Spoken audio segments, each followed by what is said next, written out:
အားလုံးပဲမင်္ဂလာပါကျွန်တော်တို့ဒီနေ့ Wi-Fi ကိုဆက်သွားရအောင်အရှိရ Wi-Fi မှာတော့ dynamic block တွေအကြောင်းကျွန်တော်တို့ visibility parameter တွေသုံးလိုက်ခဲ့တယ်အခုဒီစီမှာတော့ linear နဲ့သုံးပြီးသွားပြီဆိုတော့တူတက်ထပ်ပြီးတော့ဆက်လေးတာကြည့်အောင်ဒီမှာတော့ကျွန်တော် visibility parameter ကိုကျွန်တော်ပြန်သုံးပါမယ်ပြန်သုံးပြီးတော့ကျွန်တော်တကားလေးတစ်ချက်လောက်စဆွဲကြည့်အောင်နော်ရှေ့မှာတော့ example နဲ့စမ်းခဲ့တာပဲရှိမယ်လက်ရှိဒီမှာတော့ကျွန်တော် visibility parameter ကိုသုံးပြီးတော့တကားလေးတစ်ချက်လောက်စဆွဲကြည့်အောင်အရင်ဆုံးကျွန်တော် rectangle တစ်ခုစဆွဲမယ် shift 2 တန်ဖိုးက 2,500 copy ကူးချမယ်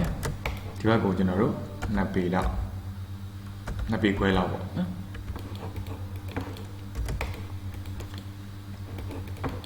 2ပေခွဲလောက်ကူးချမယ်ပြီးရင်စကားတစ်လုံးစဆွဲပါမယ်စကားရဲ့စနာပိုင်းကိုဒီချော့ကက်ကအတွင်းcorner down ကနေပြီးတော့ဟိုဘက်အတွင်း corner down ဒီစာကလုံးစဆွဲမယ်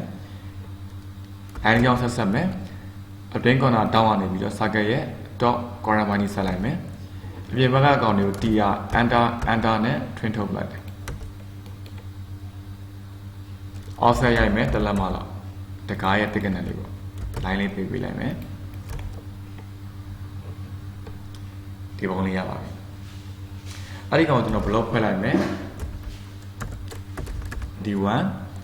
pit point တနေရာမှာကောက်ချလိုက်မယ် select object နဲ့ object ကို select မှတ်လိုက်ပြီ okay ဒါတာမန် block ပဲရှိပါသေးတယ်အထဲကိုကျွန်တော် double click နဲ့ edit ထဲဝင်လိုက်မယ်ဝင်ပြီးသွားရင်ကျွန်တော်တို့ဘယ် parameter မှမပေးခင်မှာဒီပုံလေးကိုကျွန်တော်အရင်ပွားရပါမယ်နော်ပွားရတာပိုအဆင်ပြေပါလိမ့်မယ် parameter ပေးပြီးတော့မှပုံလေးပြန်ပွားလို့ရှိရင်တချို့တွေက on off တွေမှာဒုက္ခဖြစ်နေမှာဆိုလို့ကျွန်တော် block editor နဲ့ဝင်လိုက်ပြီဆိုတာနဲ့ဘာလို့မှကျွန်တော် select မှတ်တော့ parameter မပေးဘူး copy နဲ့ကျွန်တော်ဒီပုံကိုကျွန်တော်လိုချင်တဲ့သုံးပုံကျွန်တော်စာပြီးတော့ပွားလိုက်ပါရပြီနောက်ဆုံးပုံကိုကျွန်တော်ဖြတ်ပလိုက်မယ်ပိတ်လိုက်မယ် offset တလက်မထားတကားလေးပေါ့ဗျာဟုတ်ပြီနော်ဒီကောင်ကိုကြောက်ကျွန်တော်ဒီ line နဲ့ဒီ line နဲ့ကျွန်တော်ဖြတ်ပလိုက်မယ် RO under နဲ့ object ကို select မှတ်တယ် basement တနေရာပြလိုက်ပြီကျွန်တော်ကနိုင်လက်တဲ့အတိုင်းထဲမှာဖြစ်တဲ့အတွက်လို့ minus ပေးပါမယ်တန်ဖိုးထည့်လိုက်မယ်45 under အပေါ်ကိုပိုတဲ့ဘိုင်းတို့တီးရ under နဲ့ဖြတ်ထုတ်ပြပါမယ် offset တလက်မဒါတကားလေးပေါ့ကျွန်တော်ဆိုလိုချင်တာတကားတစ်ရက်မှာ opening 90ဖွင့်လာတယ် open 45ပြီးဒါကျွန်တော်တို့ close ပေါ့ပုံသုံးပုံတို့ဖန်တီးပြရဆိုတော့မှကျွန်တော် parameter ကနေပြီးတော့ visibility parameter စနှိပ်လိုက်ပြီးထားမဲ့ထဲမှာတနေရာမှာ click ချလိုက်တယ် parameter စပေးပြီးပါရဆိုတာနဲ့အပေါ်က visibility state ကိုကျွန်တော်တို့ရှေ့ကိုဝင်လိုက်ပြီး state ကျွန်တော်ပုံမှာ3ခုဖြစ်တဲ့တောင်မလို့3ခုပေါပါမယ်တစ်ခုနှစ်ခု3ခုအပေါ်ဆုံး visibility state ကို select မှတ်လိုက်ပြီးနာမည်ပြောင်းလိုက်တယ် rename ကျွန်တော်ဒီမှာတော့ open 90ပေါ့ဒုတိယအလျားပုံ select မှတ်တယ် rename open 45နောက်ဆုံးပုံကကြတော့ close သက်ဆိုင်ရာနာမည်လေးကျွန်တော်ပေးလိုက်ပြီဒါဆိုကျွန်တော်မှာ state တဲ့3ခုဖြစ်သွားပြီ open 95 open 40 open 90 open 45 open close ပေါ့အဲ့တော့ဒီကောင်လေးကိုကျွန်တော်စရေးမယ် open 90 open 90ဆိုတဲ့နေသားတစ်ခုမှာတကားဖွင့်ရက်ကလွဲလို့45နဲ့ close ကိုကျွန်တော် select မှတ်လိုက်တယ်မမြင်ရအောင်ဖန်တီးမှာဖြစ်တဲ့အကြောင်းမလို့ make invisible တမိုးပေးလိုက်ထိုနည်းတူပဲ open 45မှာဆိုလို့ရှိရင်45ကလွဲလို့ကျွန်တော်နှစ်ပုံကို make invisible close မှာဆိုလို့ရှိရင် close object ကလွဲလို့ကျွန်တော်နှစ်ပုံကို select မှတ် make invisible ပေးချတယ်ဒါဆိုကျွန်တော်တို့ visible parameter စပေးလို့ပြီးသွားပြီ close save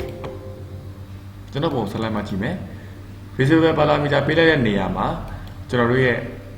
point လေးပေါ်နေပြီ click ချကြည့်လိုက်တယ်လက်ရှိဖြစ်နေတာ open 90ကျွန်တော် open 45ကိုရွေးချယ်လိုက်တယ် object ကတော့ open 45ဖြစ်လာပြီဒါပေမဲ့ကျွန်တော်ရဲ့တကားကြီးကစန open 45ဆွဲခဲ့တဲ့နေရာအလဲကိုပြန်ပြီးတော့ရွေ့ပါတယ် close ကိုရွေးတဲ့အချိန်မှာလည်းအဲ့လိုပဲတကားက object ကိုပဲကိုရွေ့ပါကျွန်တော်ရဲ့ original ပုံတွေမှာတကားတွေက copy ကူးတာဖြစ်တဲ့ကြောင့်ရွေ့နေတော့ပုံမှာတော့သိအဆင်မပြေဘူးအဲ့တော့ကျွန်တော်ပြန်ပြီးတော့ပြန်မြင်ပေးရပါမယ် double click နဲ့ပြန်ဝင်မယ် okay over 90 ဘေးကနှစ်ပုံကကျွန်တော် make invisible လို့တာကျွန်တော်မမြင်ရအောင်ကျွန်တော်ရွှေ့လို့မရအောင် over 45ကိုရွေးလို့ရှိရင်45ကိုပဲမြင်ရမယ်ကျွန်တော်နှစ်ပုံ make invisible လို့တာဖြစ်တဲ့အကြောင်းမလို့ကျွန်တော်ရွှေ့လို့ရမှာမဟုတ်ပါဘူးအဲ့ဒီအတွက်ဘာလုပ်ပေးရမလဲဆိုတော့ over 90ကိုပြန်ရွေးမယ်ကျွန်တော် make invisible လုပ်ခဲ့တဲ့ object တွေကိုပြန်ပြီးတော့မြင်နေတယ်ဆိုလို့ရှိရင်ဒီအရှိဆုံးက visibility mode ဆိုတဲ့နေရာလို့တစ်ချက်click လိုက်တယ်ဒါဆိုလို့ရှိရင် line မင်လေးနဲ့ကျွန်တော်တို့မြင်ရပြီအဲ့ဒီခါကျမှ move command ကိုသုံးပြီးတော့တစ်ခုချင်းစီကိုကျွန်တော် object တစ်ခုတည်းကြောက်အောင်လို့ကျွန်တော်လာပြီးတော့တနေရာထဲမှာလာပြီးထပ်ပေးမယ်ဒီကောင်ကိုလည်း move လုပ်လိုက်မယ်တနေရာထဲမှာလာထပ်ပါမယ်ဒါဆိုရင်တကား object သုံးခုသလုံးကတနေရာထဲကိုညီသွားပြီအဲ့ဒီခါကျတော့မှ visibility mode လေးပြန်ပေးကြည့်လိုက်ပါရပြီ open 90 45ဆိုတော့ဒီနေရာပဲ close ဆိုလည်းဒီနေရာပါပဲရပြီ close box editor save လုပ်လို့မေး save လုပ်ပါမယ် select မှကြည့်တယ်ကျွန်တော်တို့လက်ရှိဖြစ်နေတာ open 90 open 45ပြီး close ဒါဆိုတကားတွေကနေရာမရွေ့ပဲကျွန်တော်လိုပြန်ပြီးတော့အသုံးပြုလို့ရပါပြီအားရလေးပေါ့ဒါဆိုရင် visibility 73ကြည့်ပါဒုတိယတစ်ခု parameter ကိုသုံးပြီးတော့ကျွန်တော် sliding တို့ချက်လောက်ကစားကြည့်အောင်စဆွဲပါမယ် REC under click ချလိုက်မယ် shift to တန်ဖို့ကျွန်တော်တို့3ပေကောမှာ4ပေ under offset ရိုက်ပါမယ်နှစ်လက်မှာဒါကျွန်တော်တို့ကြီးပေါင်းပါပြီးသွားရင်အလဲမှာကျွန်တော် line လေးကြောင်းကျွန်တော်စဆွဲပါပြီတကားနှစ်ချက်ဖွင့်လေးပေါ့เนาะကျွန်တော် starting လို့မဆန်းတော့ပါနှစ်ချက်ဖွင့်ဆန်းတော့ပါတော့နှစ်ချက်ဖွင့်ဆွဲနေတယ်ဆိုအလဲမှာစပြီးတော့ကျွန်တော်တို့ rectangle စအုပ်လိုက်မယ် IC အနားနဲ့ offset လေးလက်မှာ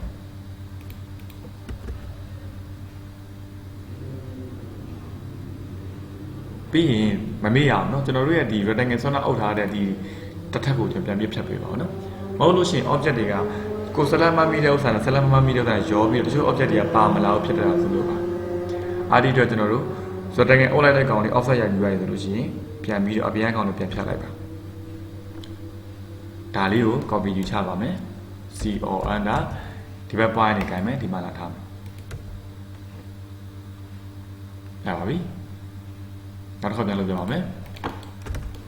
IC under shift to 3ပေကောမှာ4ပေ size ဆွဲလိုက်မယ် offset ဖြစ်ပါတယ်နှစ်လက်မှာအတင်းဘက်ကို offset ရိုက်လိုက်ပြီတကားနှစ်ချက်ပွင့်ဖြစ်တဲ့အတွက်ကြောင့်မလို့ဒါမျိုးလုပ်လို့ရပါတယ်အလဲကမပိုင်းမဲ့နဲ့ IC under click ချလိုက်တယ်ဒါမျိုး rectangle ကောက်အောင်လိုက်တဝက်တီတီပြီးတော့မှ offset နှစ်လက်မှာပြည့်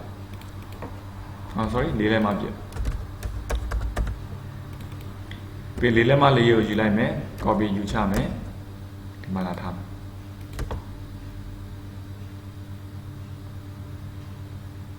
အဲ့ဒါရပါပြီစဖွဲ့ကြည့်အောင် B under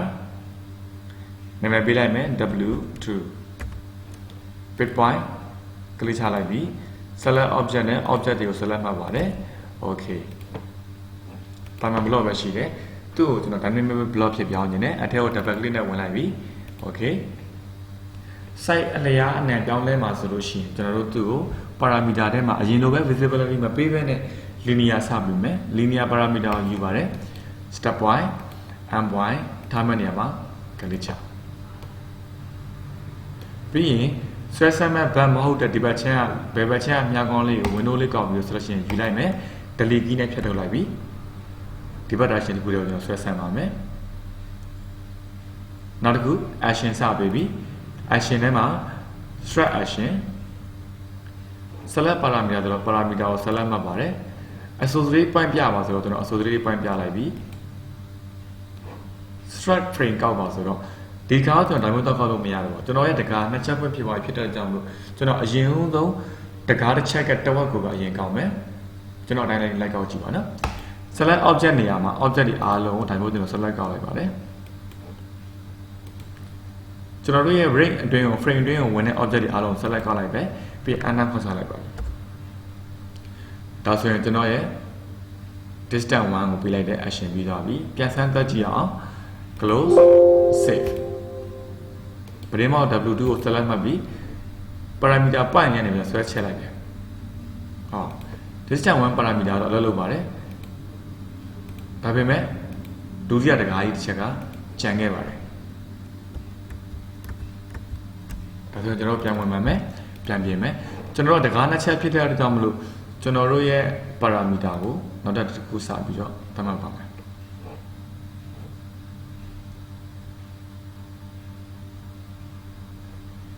အရှင်struct အရှင်မှာကျွန်တော်ပြင်မယ်နော်ဒီ parameter ကိုပဲကျွန်တော်ထပ်ပြီးတော့ struct အရှင်ထပ်ပြင်မယ်အစိုးရတွေပိုင်းပြမယ်ဒီတစ်ခါကျွန်တော် struct frame ကောက်ကမှာဒီဘက်ချမ်းမဟုတ်တော့ပါဘူးအလေတစ်ဝိုက်ပါကျွန်တော်ရဲ့ struct frame ကဆွဲဆမ်းမဲ့ object တွေပါအောင်လို့ဒီဘက် window ရဲ့ shortcut ကိုဒီဘက် window ရဲ့ window frame ကိုနှစ်ခုသလုံးပါအောင်လို့ကျွန်တော်ပုံစံအတိုင်းဒါမျိုးလေးကောက်ပေးပါ parameter တော့ကျွန်တော်အသိမပေးတော့ဘူးလက်ရှိ parameter ကိုပဲကျွန်တော် action နဲ့နောက်တစ်မျိုးပြီးတစ်မျိုးထပ်ပေးတာပါနော်ဆက်သွားကြည့်အောင် select object ဆိုတော့ parameter rate တွေနဲ့ဝင်တဲ့ object တွေကို select မှပေးပါ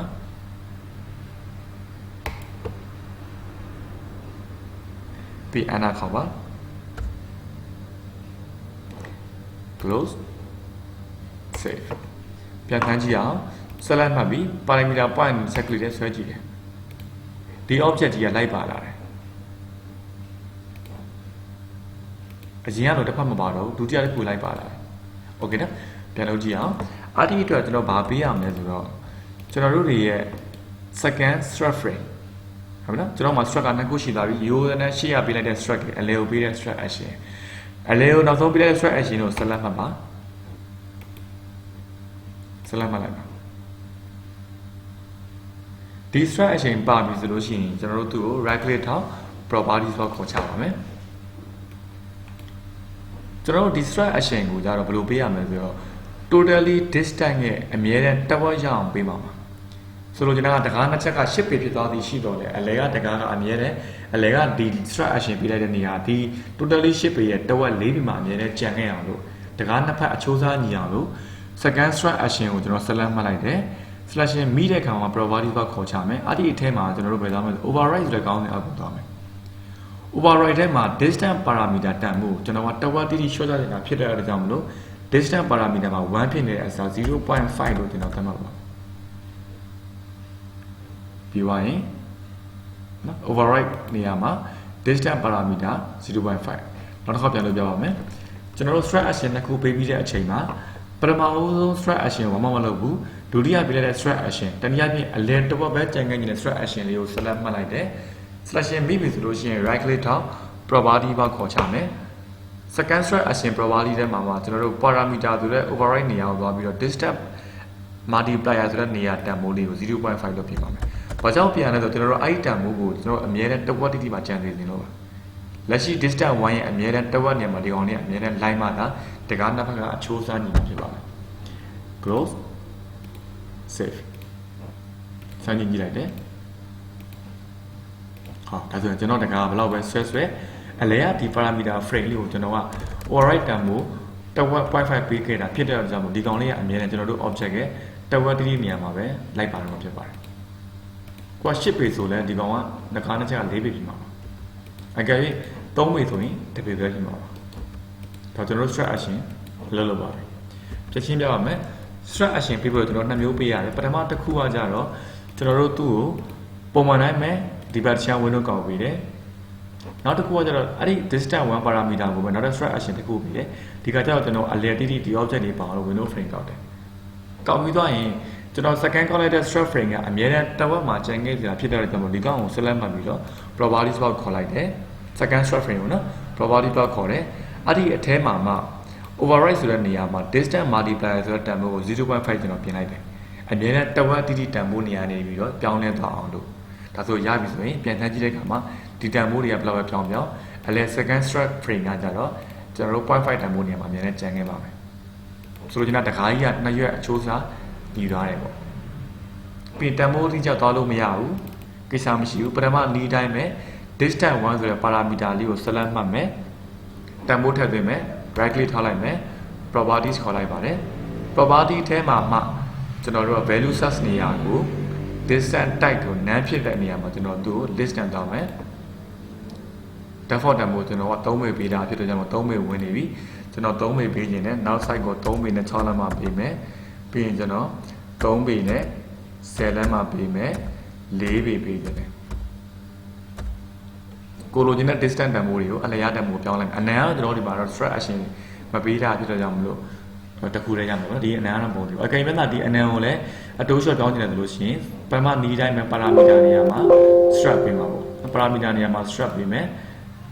parameter နေရာမှာ linear ခေါ်ပြီးတော့ထိုးမယ်ပြီးရင် strap နဲ့အပေါ်တစ်ပိုင်းလုံးကိုကျွန်တော်ဆွဲပြီးတော့ဆွဲဆန့်ပေးမယ်ဟုတ်ပြီနော်ဒီနီးတိုင်းပဲနောက်တစ်ချိန်ဒီဘက်ချမ်းကို direction ပြောင်းပြီးတော့ပြန်ဆန့်ကြည့်လို့ရတယ်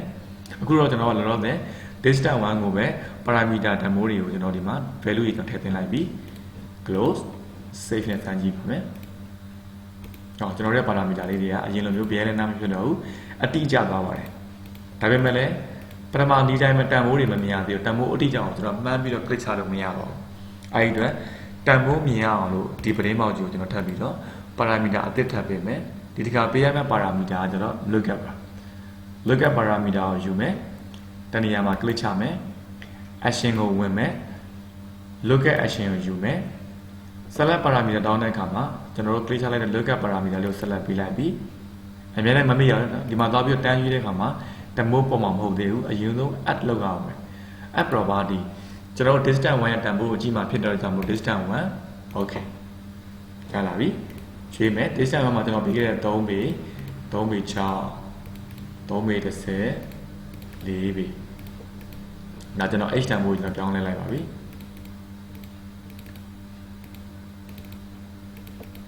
ရပြီ look at ဒီဘက်ချက်မှာ comment နဲ့တကလုံးရေးပါဒီကောကျွန်တော်ပဒင်းပေါက်ကကျွန်တော်အလျားအနံအောင်ကျွန်တော်ရေးမယ်အလျား3ပေဖြစ်တဲ့အခါမှာကျွန်တော်ရဲ့ site က3ပေအမြောက်အနံကတော့4ပေပါပဲ y တန်ဖိုးကမပြောင်းလဲ4ပေပဲ h တန်ဖိုး3ပေ6ဖြစ်တဲ့အခါမှာကျွန်တော်တို့တကယ်ဖြစ်သားမဲ့ပဒင်းပေါက်ရဲ့ site က3ပေ6လက်မအမြောက်4ပေ y တန် h တန်ဖိုး3ပေ30ဖြစ်တဲ့အချိန်မှာတကယ်ဖြစ်သားမဲ့ပဒင်းပေါက်ရဲ့အကျူရဲ့ site က3ပေ30အမြောက်4ပေဘာကြောင့်လဲဆိုတော့ကျွန်တော်တို့ကအနောက်က y direction ဒီဘက်ချမ်းကဘာမှမပေးတာဖြစ်တဲ့ကြောင့်အများနဲ့4ပေနေရနေပြီးတော့တန်ဖိုးရှိနေမှာပါအဲ့တော့h တန်ဖိုး4ပေဆိုရင်4ပေအမြောက်4ပေတကယ်ပဒင်းပေါက်ဆက်ရတယ်ပဲဖြစ်တာမှာပေါ့လိုချင်တဲ့တန်ဖိုးပြင်လဲရပါတယ်နော်ကျွန်တော်တို့အတိုင်းမပေးလဲကိုရင်းနေတဲ့စကားလုံးဒီမှာထိုးလို့ရတယ်โอเคအဓိကဖြစ်ရမှာကိုပေးတဲ့ distance တန်ဖိုးနဲ့ကိုထိုးလိုက်တဲ့တန်ဖိုးနဲ့ကိုက်ဖို့အရေးကြီးတယ်โอเค close save ပြန်ခန်းကြည့်အောင်ကျွန်တော်ရဲ့ parameter ဒီကပေးခြင်းနဲ့ပြောင်းလဲမယ်သို့မဟုတ်ဒီကနေပြီးရွေးခြင်းနဲ့ရပါတယ် lookup ကနေပြန်ရေးမယ်4ပေ4ပေ site 3ပေ4ပေ site နောက်တစ်ခု3ပေ6 4ပေ site စသဖြင့်တန်ဖိုးတွေကိုလိုပြန်ပြီးတော့ရွေးချယ်လို့ရပါပြီဒါကကျွန်တော်တို့ဒီချိန် dynamic block ကို second ကြောင်းထပ်ပြီးတော့ကြိုးစားကြည့်ရပါအဲ့လိုနည်းနဲ့ပဲတခြားသောခုံတွေပဒင်းပေါက် site တွေတကား site တွေစသဖြင့် object တွေအများကြီးကိုညံရှိရင်ညံရှိသလောက် distance parameter linear ပေးမယ် stretch action ဆက်ဆက်မယ်နှစ်ဖက်ဆွဲဆွဲဆိုလို့ h log ပိုင်းကို parameter နှစ်ခုဆက်ပေးမယ်စသဖြင့် object တွေကိုထည့်ပြီးတော့အသုံးပြုဖန်တီးလို့ရပါတယ်အကယ်၍ကိုယ်စိတ်ထဲမှာရှိတာလုပ်ကြည့်လို့မရဘူးဆိုလို့ရှိရင် comment box မှာကျွန်တော်ကိုလာပြီးတော့မေးကြည့်လို့ရပါတယ်အဲ့တော့ကျွန်တော်တို့ဒီ step by step တိုင်းဖြည်းဖြည်းချင်းစမ်းကြည့်ကြည့်ပါဦး dynamic block ကလူများနဲ့တိတ်ပြီးတော့မရင်းနှီး3နေ3မရှိတော့တကြောင်မလို့အခက်အခဲဖြစ်မှာဆိုလို့ဖြည်းဖြည်းချင်းစမ်းကြည့်ကြည့်ပါဦးနော်အကယ်၍မရတာရှိလို့ရှိရင်ကိုမရတဲ့အဆင့်လေးမှာလာပြီးတော့မေးလို့ရပါတယ်